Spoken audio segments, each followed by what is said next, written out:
Topic number 4, effect of electric current. Already we started in the previous period, and we were discussed how the electricity is important in our daily life. Okay, and also we were discussed which equipments are there on which the electricity can be run these applications. So today we directly start here. Energy is transferred in electrical circuit. Everybody know what is electrical circuit. In the electric circuit, it contains a wire, battery, switch, as well as plug key and resistance and bulb. Okay, all these things are required. So exactly, energy transfer one activity is there. We want connecting wires. The figure is here already on the blackboard. See in the figure, it contains wire, electric cell, electrical resistances, voltmeter, ammeter and plug key. Ammeter. What is ammeter? It's measure the electric current. What is which one? Voltmeter. The voltmeter measure the potential difference. Okay, and cell which provide the energy. All these things are in the already on the blackboard. So first of all, what happen here? If a charge, it is denoted by capital Q. If charge Q flows from A to B हा असा resistor आहे, ठीक आहे. When a charge Q एवढा charge A पासून B पर्यंत येऊन पोहोचतो, लक्षात घ्या. When charge Q flowing from A to B, how much work is done? It is VQ. How much? V into Q. एवढा वर्क डन होत असतो. And here, which is the energy sources? You know, energy source, कुठला energy source आहे? This is cell or battery. Battery provide the energy. Suppose when that one A to B reaches A to B in the time t, समजा त्याला लागणारा कालावधी किती आहे? Time t इतका असेल तर त्यावेळी आपण कसं लिहितो?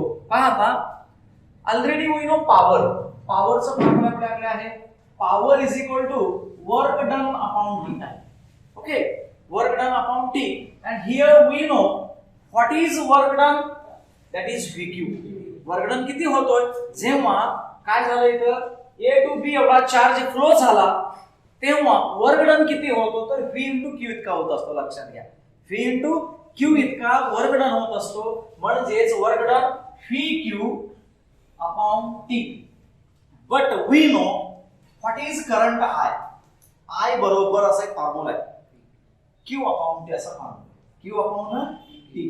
मग मला सांगा, when we put इथं आहे Q upon T आहे का नाही already. So P is equal to काय मिळेल सांगा बघू. आता इथं आपण असं लिहू शकतो काय, Q upon T. P ला सेपरेट लिहायचा, Q upon T स्वतंत्र लिहायचं. P put as it is into Q by T, that is current I. So we obtained I. P is equal to PI. आपल्याला एक फॉर्म्युला मिळाला, तो आहे P is equal to PI. आता P is equal to PI मध्ये काय काय आहे? P is power, V is potential difference, I is current. म्हणजे या सर्किट मध्ये I एवढा करंट असेल, V एवढा पोटेन्शियल डिफरन्स असेल तर त्याचा पॉवर किती असतो? VI. ओके, आता याच्यावरून आपल्याला हीटिंग इफेक्ट कडे जायचं आहे. आता हीटिंग इफेक्ट म्हणजे काय? We have so many appliances. आपल्या घरी भरपूर आपल्या अप्लायन्सेस आहेत. इस्त्री आहे आपल्याकडे, बरोबर आहे, गीझर आहे, हीटर आहे, इलेक्ट्रिक बल्ब आहे. यामध्ये सगळ्यामध्ये कुठला वापर झालेला आहे तर heating effect of electric current. तर हीटिंग इफेक्ट ऑफ इलेक्ट्रिक करंटचा फॉर्म्युला आपल्याला मिळवायचा आहे आणि त्याचा फॉर्म्युला आहे H is equal to P into T. बघा काय formula, heating effect is equal to P into T means power into T. म्हणजे आता पॉवर इंटू T हे 9th झालेला फॉर्म्युला आहे. इफ यू हॅव आयरन, इस्त्री आहे तुमच्याकडे, त्या इस्त्रीमध्ये 200 फॅट, पॉवर कशात मोजतो आपण? फॅट मध्ये.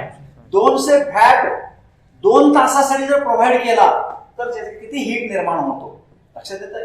P म्हणजे पॉवर. पॉवर कशा संदर्भात वापरतो आपण पॉवर माहिती? Power in the sense if you have any appliances, geyser आहे, हीटर आहे किंवा बल्ब आहे, बल्बला सुद्धा काय असतं माहितीये का, पॉवरच असतो. आपल्याकडे 9 फॅट 10 फॅट 15 फॅट असे बल्ब मिळतात CFL चे. फॅट आहे, फॅट म्हणजे ते त्याचं काय आहे, पॉवर आहे. सो पॉवर किती वेळ तुम्ही वापरताय, टाइम पिरियड आहे. तुम्ही समजा दररोज 2 तास तुम्ही काय लावताय, एक बल्ब लावताय CFL बल्ब, बरोबर आहे. मग त्याच्यापासून किती हीट निर्माण होतं हे आपल्याला मिळतं. So H is equal to P into T असं फॉर्म्युला आहे. Already we know what is P. P is equal to V R. So one formula we obtained here. याच्यावर एक फॉर्म्युला आपल्याला मिळतो. H is equal to instead of P we put V into I into T. हा एक formula मिळाला. This is original formula. Heat is equal to V into I into T. म्हणजे कोणत्याही वस्तूमध्ये किती हीट निर्माण झालंय जर काढायचं असेल तर त्याचं पोटेन्शियल डिफरन्स माहित पाहिजे, त्याच्यामध्ये किती करंट प्रोव्हाइड होतोय माहित पाहिजे, आणि टाइम पिरियड किती प्रोव्हाइड केला आपण. जेवढा टाइम पिरियड प्रोव्हाइड करतो तेवढं हीट जास्त निर्माण होतो. तुम्हीच बघा, इस्त्री तुम्ही फार वेळ जास्त चालू ठेवला त्याच्यात हीट जास्त तयार होतं. हीटर किंवा गिझर असतो आपल्याकडे पाणी गरम करायचं, आपण बघा एक 2-3 मिनिटांमध्ये पटकन गरम होतं पाणी. तसंच तुम्ही कंटिन्यू चालू ठेवा तर प्रचंड गरम झालेलं असतं पाणी. का? टाइम पिरियड वाढवला तर त्याच्यामध्ये हीट काय झाला, वाढला.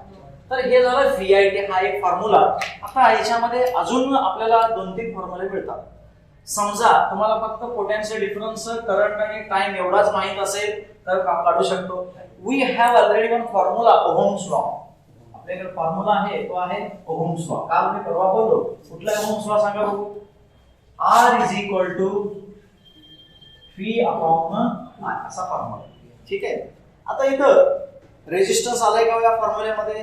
नाही. समजा तुमच्याकडे इस्त्रीमध्ये रेजिस्टर असतो, ऍक्च्युअली त्याचं किती आहे, रेजिस्टन्स किती आहे. जर इथं रेजिस्टन्स नसेलच तर आपल्याला हीट काढता येत नाही. मग त्यासाठी ह्याला मॉडिफाईड करता येतं. कसं मॉडिफाईड करायचं बघा. समजा VIT पैकी VI फॉर्म्युला तिथे आहेत, बघा आपल्याला असं लिहिता येतं का बघा. RI is equal to V. काय केलं मी सांगा. I taking here it becomes IR is equal to V. Put this here. आता आपण काय करायचं, या V च्या ठिकाणी ठेवायचा. So how it modify. आता सांगा H is equal to instead of V cancel झालं, IT आहे ते 2 येणार. काय होईल सांगा बघू. याच्याऐवजी सांगा काय लिहिणार नाही, IR किंवा RI म्हणा. RI into I into T. So 2 times I square झाला. अगोदर घ्या त्याला. I square RT is equal to H. This is the second formula. बघा इथे ओहम्स लॉ मधील इथे काय काय आहे सांगा. V आहे, I आहे, R नाही. इथे या ओहम्स लॉ मधील काय काय आहे, I आहे, R आहे. राईट. अजून एक जोडी राहिली, बरोबर आहे. V आले एका ठिकाणी आलाय, पण V सोबत R सुद्धा पाहिजे ना एकदा अजून. मग त्यासाठी आपण परत ओहम्स लॉ मॉडिफाईड करा. हा फॉर्म्युला मॉडिफाईड करायचा. कसा? जसं आपण हे जे V च्या रूपात लिहिलंय बघा, त्याला आपल्याला I च्या रूपात लिहिता येते का बघा. I is equal to, how can modified this formula. दोघांमध्ये अदल झाली ना, म्हणजेच I is equal to V upon R. Right. आता आपण काय करणार, इथं या फॉर्म्युल्यामध्ये जिथे I आहे तिथे काय लिहायचं आता, V अपॉन R. सो हे कसं होईल पाहता. H is equal to V no change, I च्या ऐवजी V upon R into T च्या ऐवजी T. So finally H is equal to V square upon R into T. किंवा असं लिहिलं जातं, असं सुद्धा लिहितात. बघा तिन्ही आले का नाही. म्हणजे तुम्हाला ओहम्स लॉ मध्ये V दिला असेल, I दिला असेल किंवा R पैकी कुठले तरी 2 लिहिले तर आपले फॉर्म्युले वापरता येतात. यांना काय म्हणतो आपण, heating effect of electric current. Heat provide करण्यासाठी काय प्रोव्हाइड करायचं. So what is the definition of heating effect of electric current. बघा डेफिनेशन सांगतोय मी. When a resistor is connected in the electrical circuit, when resistor is connected in the electrical circuit, heat is produced. What it contains, sir? Heat is produced in it due to. Heat is produced in it due to कुणामुळे, current. कशामुळे निर्माण झालं, करंटमुळे. आपण current provide केल्यामुळेच काय निर्माण झालं, त्याच्यामध्ये हीट प्रोड्यूस झाला. आपल्या घरात असे भरपूर वस्तू आहेत. कुठलीही वस्तू बघा गरम होते का नाही करंट प्रोड्यूस केल्यानंतर. जास्त वेळ जास्त प्रोड्यूस केला जास्त गरम होतं, कमी वेळ प्रोड्यूस केला तर कमी होतं. So what is heating effect of electric current? काय डेफिनेशन करता येईल आपल्याला? When a resistor is connected in electrical circuit, heat is produced in it due to current is called as heating effect of electric current, and which appliances are based on heating effect of electric current. एक example सांगितलं कुठलं? Electric bulb म्हणतो आपण त्याच्यावर तुम्हाला scientific reason वापरला जातो. which filament is used in the electric bulb? Tungsten. कुठला आहे? टंगस्टन वापरला जातो. लक्षात घ्या, टंगस्टनला आपण ओल्फॉर्म सुद्धा म्हणतो. Tungsten, why tungsten is used in electric bulb? Electric bulb मध्ये असा इलेक्ट्रिक बल्ब असतो, filament, this is made of tungsten. ते टंगस्टन पासूनच का बनवलं जातं? त्याच्या मागचं कारण काय? सायंटिफिक रिझन हे 100% येतं पेपरला, यापासून लक्षात घ्या. Tungsten is used in a electric bulb. त्याचं रिझन असं आहे, पहिलं, tungsten is a metal which is good conductor of heat as well as electricity, but the melting point of tungsten is at most, that is 3400 degrees Celsius. किती आहे त्याचं melting point? 3400 degree Celsius maximum. when electric current is passing through that wire, its first get heated. पहिल्यांदा काय म्हणतो? First get heated and then emit the light. आणि तेव्हा त्याच्यातून काय बाहेर टाकतात? लाईट बाहेर पडतो, प्रकाश बाहेर पडतो, म्हणून ते वापरलं जातं. दुसरे अप्लायन्सेस कुठलं सांगता येईल आपल्याला? Coil of cooker. कुकरमध्ये कॉईल आहे. Coil of heater. कॉइल्ड दोन प्रकारचे असतात, सोलेनॉइड टाईप म्हणून एक आहे. तर कॉईल मुळे काय होत असतं? इस्त्रीमध्ये सुद्धा काय आहे? तर कॉईलच आहे. मला वाटतं नायक्रोमची कॉईल असते त्याच्यामध्ये. कुठलं कॉईल? नायक्रोम. त्यामुळं काय होत असतं? हीट प्रोड्यूस होत असतं. अँड त्याच्या खाली अजून एक असं वैशिष्ट्य आहे इस्त्रीमध्ये, मायका म्हणून एक शीट वापरतात. मायका नाव काय बघा त्याचं? MICA. त्याचं वैशिष्ट्य काय माहितीये का? It is good conductor of heat. It is good conductor of heat but bad conductor of electricity. त्याच्यातून करंट शॉक बसत नाही, पण हे गरम होतं. म्हणून एक वरचं एक लेअर असतं, स्टील बॉडी असते वरची बाजूला अशी एक, त्याच्या खाली एक पातळ असतो, त्याच्यावर खाच दिसते बघा तुम्हाला. त्या खाचेमध्ये काय असतं? तर मायका सीट असतो. मायका सीट मुळे काय होत असतं? हीट प्रोड्यूस होत असते, पण काय होत नाही? करंट फॉर्म होत नाही. लक्षात आलं का? हिटिंग इफेक्ट कुठले कुठले अप्लायन्सेस भरपूर आहेत. सॉल्डरिंग, वेल्डिंग, बरोबर आहे. त्याचबरोबर ऑपरेशन करताना प्लॅटिनमचं काय वापरलं जातं माहितीये का? नाईफ म्हणून. ऑपरेशन करताना, टिश्यू कट करताना काय वापरलं जातं? प्लॅटिनमचं मेटल वापरतात. इझी जातं ते, म्हणजे बाकीच्या सिसॉरपेक्षाही. तर तिथं सुद्धा काय केलेलं? हिटिंग इफेक्ट आहे. तसं हिटिंग इफेक्टचे भरपूर असे उदाहरण तुम्हाला सांगता येतात. तर इथं हिटिंग इफेक्टचे उदाहरण लक्षात आले. त्यानंतर आपण बघणार आहे how much electricity is provided, how much potential difference is provided in our home. आपल्या घरामध्ये किती पोटॅन्शियल डिफरन्सचा करंट असतो? तर तो आहे 220 volt.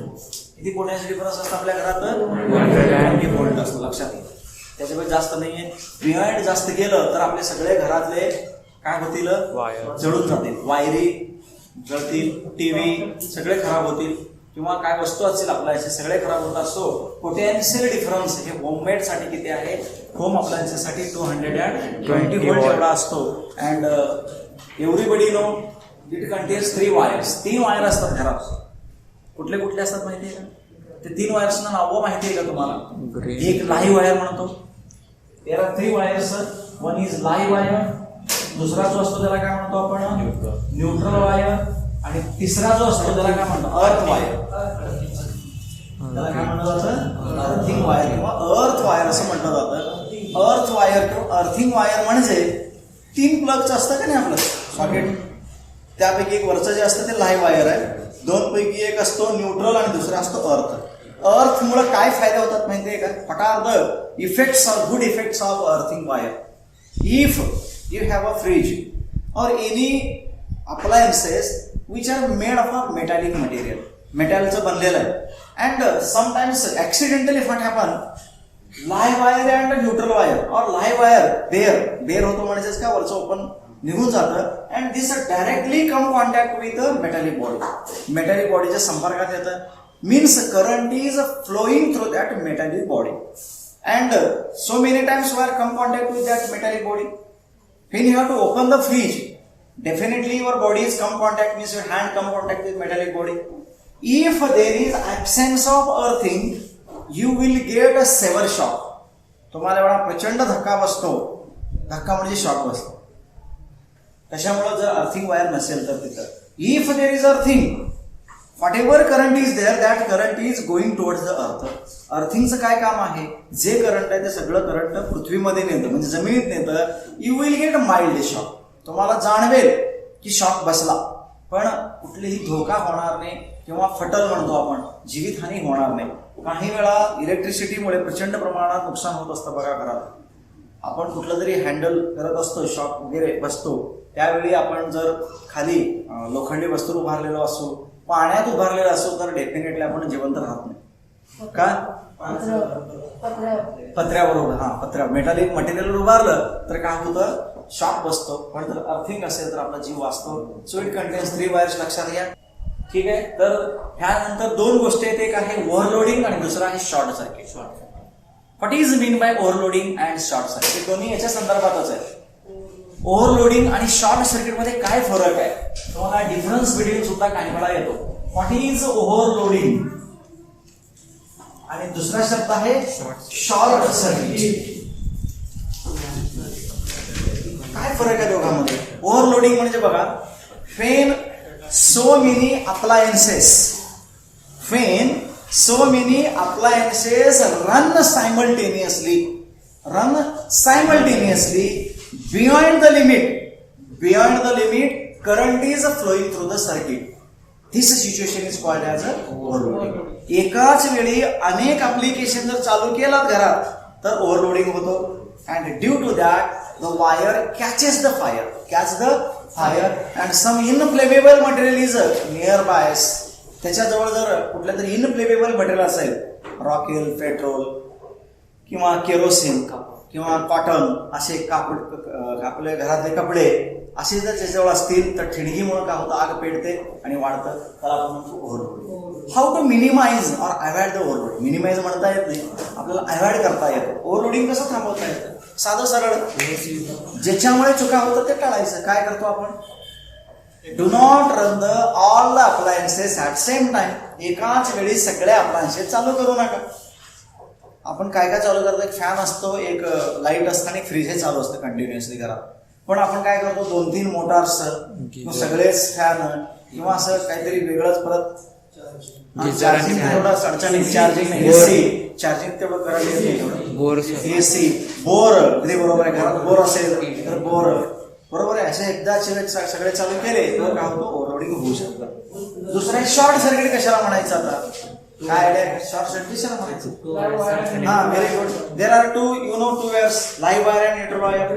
Okay, they are open pair, म्हणजे ओपन झाले वरचे cover because of some problems or negligence, and directly these wires come contact to each other.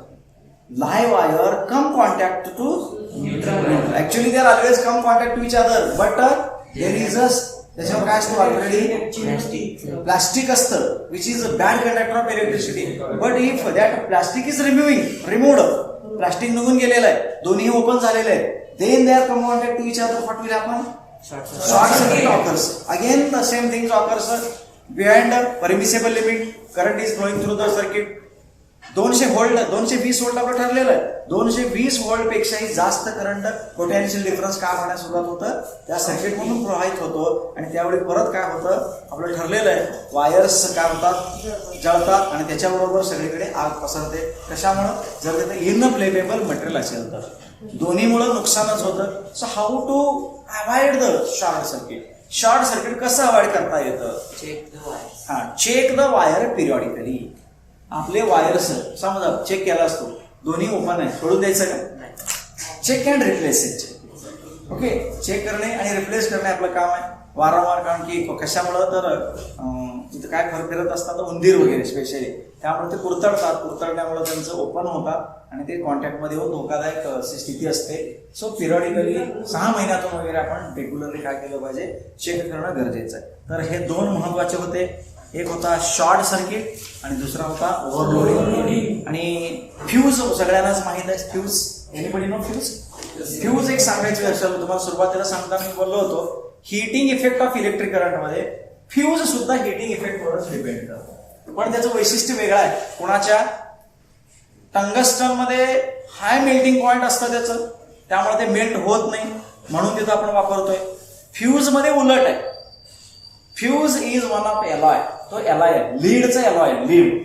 लीडचं material वापरलेलं असतं, लीड आणि टीन पासून तयार केलेलं असतं आणि it has very low melting point. अतिशय कमी लो मेल्टिंग पॉइंट आहे त्याचं. आणि फ्यूजचं काय काम आहे? आपल्याकडे सध्या एमसीबी म्हणून फ्यूज आलेले आहेत. एमसीबी म्हणजे miniature circuit breakers. Miniature circuit breaker याच्यामध्ये असं फ्यूज वगैरे उडत नाही, खटके असतात बघा, खटके खाली येतात, परत आपण चालू केलं तर वर जातात. म्हणजे त्याच्यापेक्षा सोपं आहे. पण मेन स्विच मध्ये मात्र अजून सुद्धा फ्यूज आहे.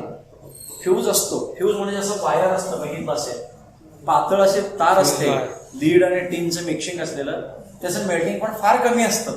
ते कमी आहे म्हणून बरं आहे. कधी घडतं? फ्यूजचं काय काम आहे? फ्यूजचं एवढं स्टँडर्ड काम आहे, कितीतरी लोकांचा जीव वाचवलं फ्यूजनं. फ्यूज हा प्रकार नसला असता दररोज आपण पेपरमध्ये बातम्या वाचल्या असत्या की इलेक्ट्रिसिटी शॉकमुळे एवढे लोक गेले. थोडंही beyond permissible limit if current is flowing through the circuit. Circuit मधून बियॉन्ड परमिसेबल लिमिट पेक्षा थोडाही करंट जास्त आला, हा काय होतो? मेल्ट होतो. So fuse is also one of the best appliances based on the heating effect of electric current. And nowadays there are so many. त्याच्यामध्ये भरपूर एम्पियरचे असतात ना. 1 एम्पियर घरात जे वापरतो आपण, छोटे असतात बघा सर्किटमध्ये, असं चमकत असतं लाल, त्याच्या साईडला असतो एक छोटासा असतो बघा, असं काढू शकता.